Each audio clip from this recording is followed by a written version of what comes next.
მოგესალმებით, ეს არის გადაცემა სოხუმი თბილისით.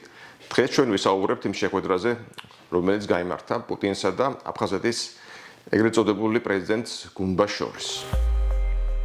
დღეს ჩვენი სტუმარი გახლავთ ბადრი ბელქანია, კონფლიქტების კვლევარი. ბადრი, მოგესალმები. ამიჩოვა, მადლობა მოწვევისთვის. მადლობა სტუმრობისთვის. ჯერ შევახსენებ ჩვენს მაყურებელს, რომ გადაცემა სოხუმი თბილისი არის აფხაზეთის საინფორმაციო ანალიტიკური ცენტრის პროექტი და ჩვენი ყურება შეიძლება ყველა პლატფორმაზე, როგორც არის YouTube, TikTok, Facebook.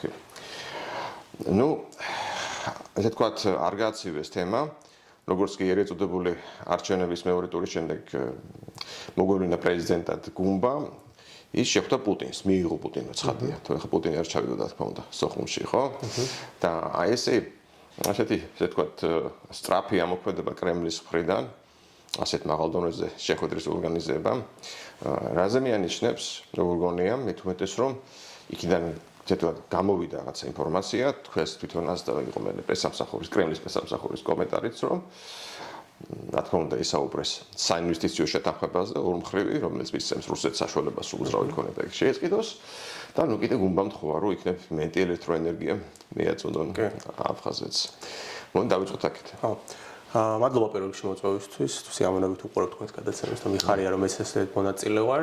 პირველ რიგში უნდა აღინიშნოს, რომ თქვენ სწორად თქვით, რომ საკმაოდ სწრაფად მოხდა ეს შეხვედრა და როგორც წესი იშვიათი არის ხოლმე, არ ხდება ხოლმე ესე სწრაფად შეხვედრები არ ინიშნება ბატონ პუტინთან, მით უმეტეს ისეთი დონის მოთამაშეებთან, ისეთ რეგიონალური დონის მოთამაშეებთან, როგორც აფხაზეთის და ცხინვალის დე-ფაქტო ხელისუფლების წარმომადგენლები არიან, ეს იმას მიანიშნებს ჩემი აზრით და ამაზე სხვადასხვა ადგილობრივმა ანალიტიკოსებიც ისაუბრეს, რომ რუსეთისთვის საკმაოდ დიდი მნიშვნელობის აღმოჩნდა ზოგადად ეს არჩევნები აფხაზეთში და ამის კარგი მაგალითი იყო თუნდაც ის, რამდენად პირდაპირ და უხეშად ერეოდა რუსეთი ამ არჩევნებში, რაც ხშირად წინა შემთხვევაში ყოფილა, რომ რუსეთს ჰყავდა თავისი ფავორიტები, ხაჯიმბას შემთხვევაში იყო მაგთა ძალიან აშკარად რუსეთს მხარს უჭერდა, მაგრამ შემთხვევები ყოფილა, როდესაც ვერც გაიტანა რუსეთმა თავისთვის სასურველი. ბაღებში და ხაჯიმბას. ხო, ბაღებში და ვერც გაიტანა რუსეთმა თავისი სასურველი კანდიდატი ვერ გაიყვანა პრეზიდენტობას და ესეთი აშკარა თუნდაც საინფორმაციო, თუნდაც პირდაპირ პოლიტიკური, ეკონომიკური ჩარევა, როგორც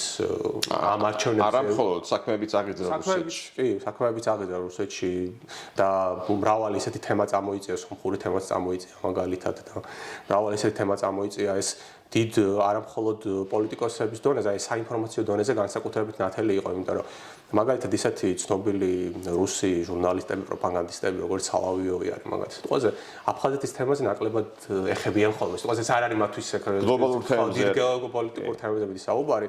მის გადაცემებშიც კი მიდიოდა განხილვა აფხაზეთში მიმდინარე მოვლენების, ანუ ძალიან დიდ ყურადღებას უთმობდა მას. გუნბა ჯერ კიდევ ერთ-ერთი კანდიდატი იყო, როდესაც ეს სოხუმის აეროპორტი გახსნეს და ესწრებოდა ამას, როდესაც შეხვედრებს ატარებდა რუსეთში, მაშინ როდესაც ჯერ კიდევ მხოლოდ კანდიდატი იყო და უამრავი ანონიმური Facebook, Telegram არხები, რომლებიც აშკარად ორკესტრირებულად უჭერდა მხარს გუნბას და ცდილობდა გაშავებას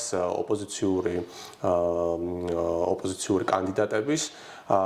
ეს იყო იმდენად აშკარად და ცალსახა მხარდაჭერა რუსეთის, რომ მე პირად აქედან გამომდინარე, უკვე წინა საარჩევნო პერიოდიდან გამომდინარე, დიდად არ გამკვირვებია ის, რომ ესე მალე მოხდა ეს შეხვედრაც, რისი კიდევ ერთი დამოკიდებული პრინციპული მნიშვნელობა ჰქონდა, როგორ გონია ახლა მოსკოვისთვის, რომ გაიყვანა მისთვის სასურველი კანდიდატი. პრინციპული მნიშვნელობა ჰქონდა იმიტომ, რომ აი დაინახავდნენ ყველასთვის, რომ ესე თქვათ მე აღარ ავიტან, რომ აფხაზებმა არიან ჩემ ჭკუაზე, თუ რაში იყო საქმე.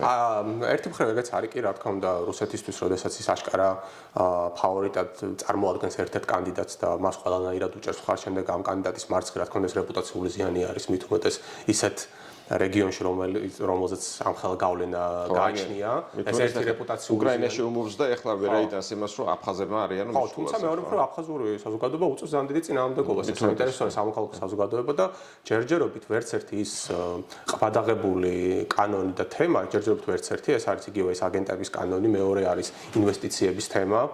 მესამე არის აპარტამენტების კანონი, რომელსაც ძალიან დიდი აჟიოტაჟი გამოიწვია და ერთადერთი კანონი, რომლის გატანას თითქოს მოახერხა რუსეთმა, ეს იყო ბიჭვინთის აგარაკების გადაცემის კანონი, თუმცა იქაც საზოგადოების ეწოლის გამო გახსოვთ, რომ დილის რაღაცა 5 საათზე მოუწია პარლამენტს ეგრეთ წოდებულ პარლამენტ შეკრება და რაღაცა ჩუმჩუმად კუსტარულად მიღება უცებ ამ კანონის, მაგრამ იმ კანონშიც მოუწია ცვლილების შეტანა, რომელიც რუსეთს აღარ აძლევს საშუალებას მესამე პირს გადასცეს ეს ბიჭვინთის აგარაკები, რაც რუსეთის ფედერაციამ საკმაოდ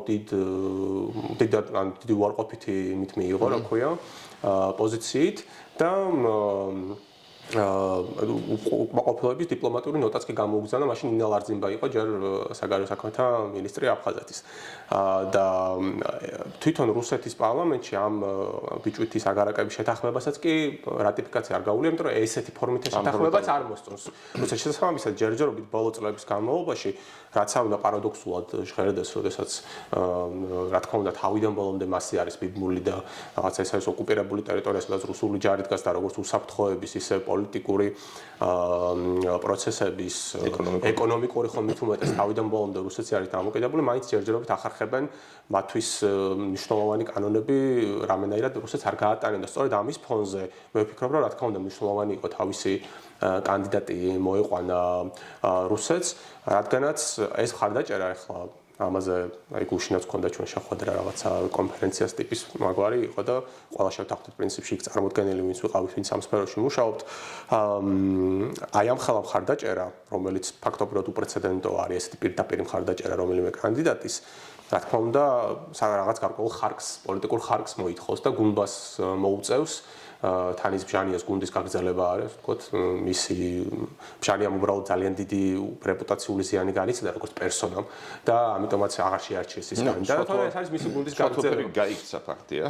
გაქცეულ კაც ესე მარტივად აღარ არის ჩებდები ორჯერ, ხო? ხო, მას უკვე პირადად მის მიმართ ჰქონდათ დიდი უარყოფითი სენტიმენტები აფხაზეთში და კანდიდატის შეცვლა მოუწია, თუმცა ის იგივე გუნდი არის, იგივე მინისტრები, იგივე ხალხი.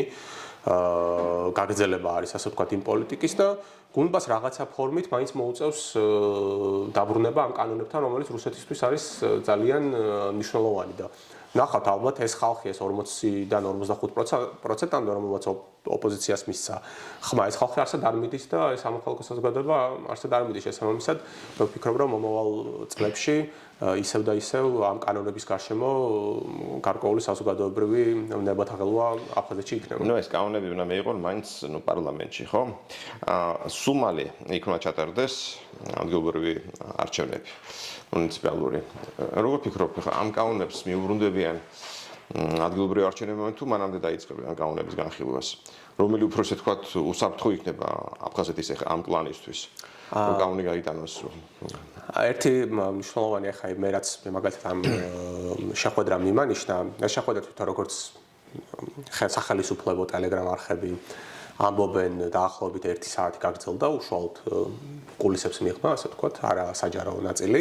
საჯარო ნაწილი იყო დაახლოებით 8 წუთი, მე მგონი ყველა ნახეთ ეს 8 ხო, დაახლოებით როგორც ხდება ხოლმე 8 წუთი, მაგრამ ძალიან საინტერესო იყო ეს 8 წუთი, იმიტომ რომ 8 წუთის განმავლობაში რუსეთის პრეზიდენტმა ისაუბრა ალბათ ერთი 30 წამი მთლიანობაში, რომ გაერთიანა და დანარჩენი დრო საუბრობდა ბადრა გუნბა, რომელიც ფაქტობრივად რაღაცა იმას კი არ მიმოიხილავდა რუსეთის და აფხაზეთის რაღაცა თანამშრომლობას, გეოპოლიტიკურ როლს, ამ ურთიერთობის ან რაღაცა პირდაპირ თხოვნებით მივიდა პუტინთან ეს მინდა საჯაროდ ეს მინდა როგორც საჯარო ნაწილში ეს თხოვნები არ ჟღერდება ხოლმე ეს პირად საუბრებში ჟღერდება ხოლმე ეს პროტოკოლურად ესე ხდება დიპლომატიაში თუმცა ეს ერთი იყო ეს ელექტროენერგიის გადმოქაჩვა ასე ვთქვათ პერეტოქს რასაც ეძახიან რუსულად იმიტომ რომ ისევ დეფიციტური არის და ამ ამინდების გამო იმის ენგურის წყალსაცავში ჯერჯერობით არ არის ისე დონეზე წყალი რომ საკმარისი ელექტროენერგია მიეწოდებოდეს აფხაზეთს რაღაც ისევ კრიტიკულად დაბალ ნიშნულზე არის მეორე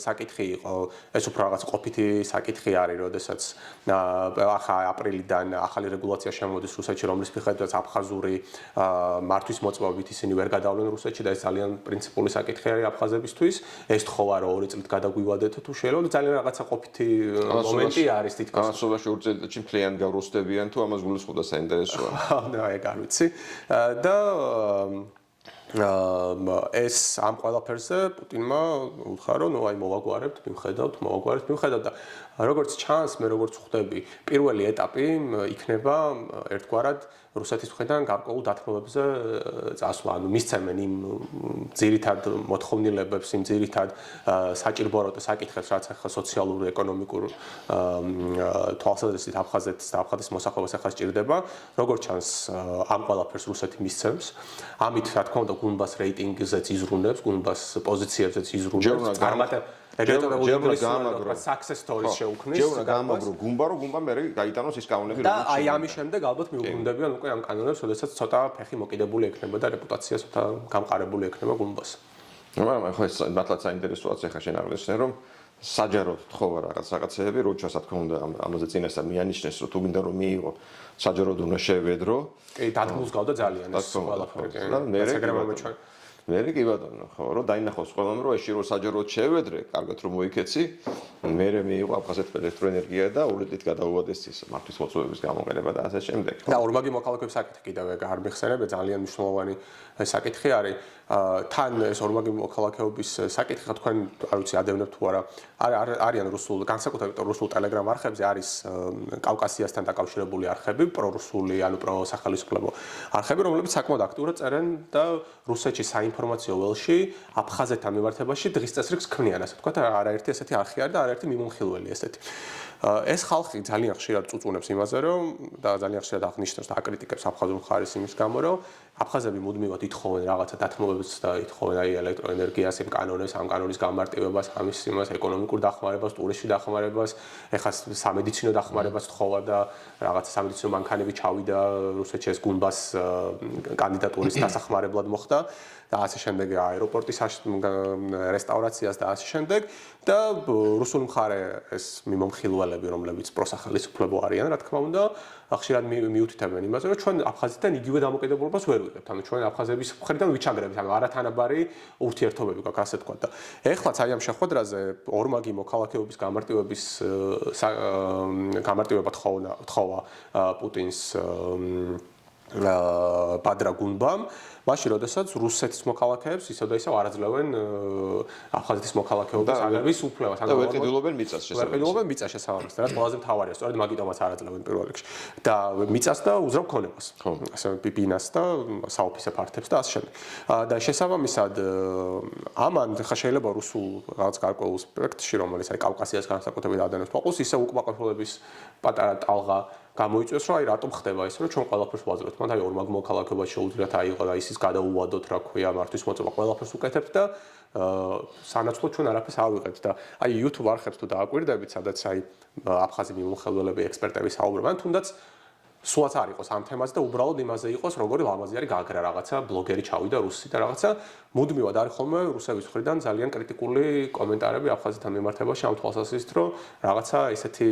უკმაყოფილებას გამოთქვამენ რომ მადლიერების გრძნობა აკლია თქოს აფხაზეთს ეს რაც მეუყურე ახლა მე ინტერესებად ვერ ვოდენ თვალყურს შენ უფრო იცი მაგრამ რაც მეუყურე ამოიქოქა სწორედ ბჟანიას გაძევების შემდეგში განსაკუთრებით ამაზე რა თქმა უნდა ეს კანონები აი საინვესტიციო კანონი ამაზეც იყო სხვა შორის საუბარი ოღონდ საჯარო ნაწილში ამაზე არის საუბრის, ესეც აღსანიშნავი არის, ეს შემდეგ პესკოვმა აღნიშნა, რომ ამ თემაზეც იყო საუბარი, ამ საინვესტიციო კანონზე, რომელსაც შეეწირა კიდეც ბჟანია, ვინც არ იცით ეს საინვესტიციო კანონი მართლაც აფხაზური გადმოსახედიდან ძალიან კაბალური კანონი არის, იმიტომ რომ იმდენად დიდ უპირატესობაში აყენებს რუს ბიზნესმენებს, რომ ეს უკვე პოლიტიკური საკითხიც არ იყოს, იქ ადგილობრივი ბიზნესმენები, ვისაც აი სასტუმროებს ფლობენ, მაღაზიებს ფლობენ, რაღაცა რესტორნებს ფლობენ, ისინი ძალიან შეშინდნენ ამ კანონით, იმიტომ რომ ძალიან არათანასწორ, ანუ თავისუფალი ბაზრის პრინციპების მიხედვით ძალიან არათანასწორ პირობებში აყენებდა რუს ბიზნესმენებს აფხაზ ბიზნესმენებთან მიმართებაში და იქ მართლაც გულწრფელი საზოგადოებრივი უკმაყოფილებაც იყო, როგორც დიდი ბიზნესის, ისე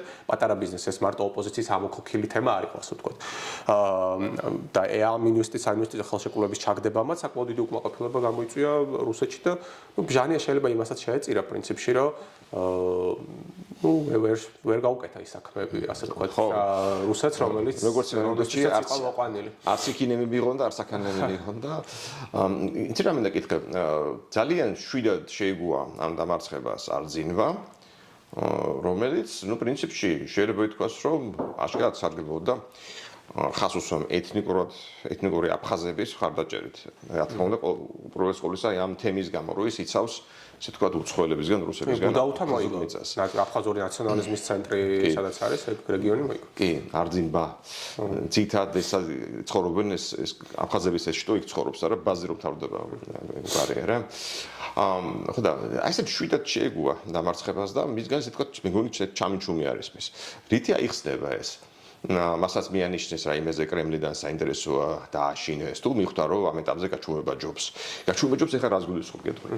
ანუ შეიძლება ელოდება ხა თავის შანს რომ როცა ისევ შეაბრუნებენ პარლამენტში იმ კანონებს, რომ ხალხი ისევ გამოიყენოს ქუჩაში. ამით ხარ ეხსნება ისი გაჩუმება ამ ეტაპზე. ეს სხვადასხვა კარგია საკმაოდ ისეთი მოსაზრება არის, რომელსაც აქვს არსებობის საშუალება, რომ ის შეიძლება ისევ ველოდება თავის ახალ შანსს, იმიტომ რომ ეს თემები ყველაფერი არის ახლა მიყუჩებული. ეს თქოს არც ერთი თემა დღის წესრიგიდან არ მოხსნილა. ინვესტიციები ისევ ახსენეს. ეხა ეიფორია ხო პუტინმა მიიღო უმბა და? ხო, ეხა ინვესტიციები ისევ ახსენეს, ანუ ეს თემა დაბრუნდება ისევ. მე ძალიან მეეჭვება, რომ კი ამბობენ, რომ კირიენკომაც აღნიშნა ახალმა კურატორმა რუსეთის მხრიდან ეს თემა, რომ უფრო ხელსაყრელი ფორმა იქნება, ორივე მხარისთვის უფრო მომგებიანი იქნება ეს კანონი, თუმცა არ მგონია, რომ მან ისეთი ფუნდამენტური ცვლილებები შეიტანა, რომ აფხაზეთისთვის ეს აფხაზური საზოგადოებისთვის და ბიზნესისთვის ეს მისაღები გახდეს, ანუ ეს თემა ისევ დატრიალდება. სავარაუდოდ ამ აპარტამენტების თემას ისევ დაუბრუნდებიან, იმიტომ რომ იქ უკვე ძალიან სერიოზული ბიზნეს ინტერესები არის რუსული მხრიდან და მე როგორც ვიცი, რაღაცა ინვესტიციები უკვე ჩაიდო და ამ ინვესტიციებს დაბრუნება სჭირდა, რაღაცა სამუშაო უკვე გაწეული რაღაც ლიცენზიები არის გაყიდული და ასე შემდეგ, მშენებლობაზე და ასე შემდეგ. ანუ ეს თემაც აუცილებლად დაბრუნდება და არძინბას აუცილებლად მიეცემა შანსი, რომ რაღაცა თავისი სიტყვა ისევ თქვას და ალბათ ისევ საზოგადოებრივ მღელვარება გამოიყენოს თავის სასიკეთო და მეორე მხრივ ახლა აფხაზეთის არჩევნებს კი იყვნენ ჩამოსულები ვიღაც ადამიანი ნიგერიიდან და იტალიიდანაც კი ყავდათ რაღაც ერთი-ორი დამკვირვებელი ვიღაცებს მოძებნიან ნიკარაგუა და მოსკოვიდან ჩაიყვანეს იქ იტალიელები და ხო ყავთ კი ხო ეგეთ დაყავთ ხოლმე იმაშიც ყავდათ ხა ყირიმშიც და დონბასშიც რო ტარდება ხოლმე არჩევნები იქაც ყავდათ ხოლმე როტაცია იყო ამ ხალხს ხო იგივე ხალხი დადის აი ამ რაღაც არაღიარებულ ტერიტორიებზე სხვადასხვა არჩევნებში და ხა მაგაც იმებს ვერ დავეყრდნობით რა თქვია შეფასებებს ვერ დავეყრდნობით, მაგრამ როგორც ჩანს არ იყო მაინც და მაინც ისეთი მასობრივი დარღვევები და რაღაცა კი იყო რაღაცა კარუსელებზე გაჟღერდა რაღაცა რამდენიმე იმის გაუქმდა რაღაცა მოქმები იყო და ამ შემდეგ მაგრამ იყო ძალიან დიდი ჩარევა რუსეთის ძალიან დაეხმარა რუსეთის საინფორმაციო იმით კუთხით რეიტინგის გაზრდის კუთხით რეპუტაციული კუთხით მრავალი კუთხით დაეხმარა მაგრამ უშუალოდ არჩევნებში როგორც ჩანს მაინც გაიმარჯვა გუნდამ ისეთ დონეზე რომლის უარყოფაც ოპოზიციისთვის და მე ამის გაგრძელება რომ ეს გაყალბებული იყო მასობრივად არ ვაღიარებთ არჩევნებს ან თლად ამის საფუძველიც არ ქონდათ. ხო არა საინტერესოა გამოიტანო თუ არა მან ესე თქვათ დასკვნები იმ პიარიდან შავი პიარიდან რომელიც მას აუგორეს რომ ის თურქეთის აგენტია შესაბამისად ესეც ახალი ელემენტი იყო აფხაზურ პოლიტიკაში ძალიან საინტერესო ელემენტია კი რომ აი სომხებს მე დაჩაგრავს გასაგებია ხო ეხლა თურქული გავლენის ხსენება რეაქციას იწვევს იქ ადგილობრივ სომხებში ხო ხო და აი საინტერესო ამ ადამიანებს თუ გამოიტანა დასკვნა აქედან ეხლა ამას იმიტოს ამ შეკითხვას იმიტოს ვამ რომ ამ კაცმა რაღაცა ესე თქვათ პრობლემები შეუქმნა ფაქტია იქ მოსკოვის თვე მხარდაჭერილ პლანს ჟანიას კლას პრობლემები შეუქმნა. ხო და აი ეხლა ესე თქვა თუ ის ამბობის კლანად მოიხსენიება როგორც ეს მაგ ერთი ცოტა უფრო ესე თქვა შედარებით ისეთ კლანს. თუ გამოიტანა ქან დასვნები და თუ ესე თქვა უფრო გაძლიერებული გამოვიდა მე ქუჩაში მომხრეებთან ერთად. აი ძალიან საინტერესოა თუ მოახერხებს რომ იმუშაოს ადგილობრივ სომხურ მოსახლეობასთან, ისინი დააწყაროს, გადმოიყენოს თავის მხარეს. და კიდევ ძალიან მნიშვნელოვანია თუ ეხება ფული. იმიტომ რომ როგორც ამბობენ ესე თქვა ავიენები იმ დიდი საპროტესტო აქციების უკან რომელსაც მოყვა ჟანიას გაქცევა იდგა საკმაოდ დიდი ფული ეს ორგანიზებული იყო კარგად და რესურსიც ჩაიდო შიგნით აი როგორ გონია საიდან შეიძლება ამ კაც ფული კონდეს და აქედან გამომდინარე თუ არის შანსი რომ კიდევ გამოჩნდეს დიდი რესურსი და მოაწყოს პროტესტი ხო, ერთი რადასკვნები გამოიტანა მან მაგიდან რომ დავიწყე, გამიჭირდება ამას საუბარი რადასკვნები. ალბათ ახლა ჯერჯერობით ახალი სტრატეგიის შემუშავების ეტაპზე არიან, როგორ რეაგირება მოახდინა ამ ყველაფერზე. ოპოზიცია ამ ეტაპზე არის. მეორე ტურის დროს ჰქონდათ მცდელობები სხვათა შორის სომხურ მოსახლეობასთან გასაუბრების დაიწყეს. ხო, შეიძლება უკვე დაგვიანებული აღმოჩნდა ეს ამბავი, მაგრამ ამ ანტითურქულმა ელემენტმა, რომელიც შემოვიდა, ცოტა ახალი იყო, იმიტომ რომ აფხაზეთში შიშები არსებობს საქართველოს მიმართ, თქონდათ ამ კონფლიქტის გამო და ისევ რუსეთის მიმართ არსებობს, იმიტომ რომ აფხაზები იაზრებენ, რომ ადრე თუ გვიან მაინც ჩაყალყვას უპირებს ყველანაირი ფორმით რუსეთი მათ.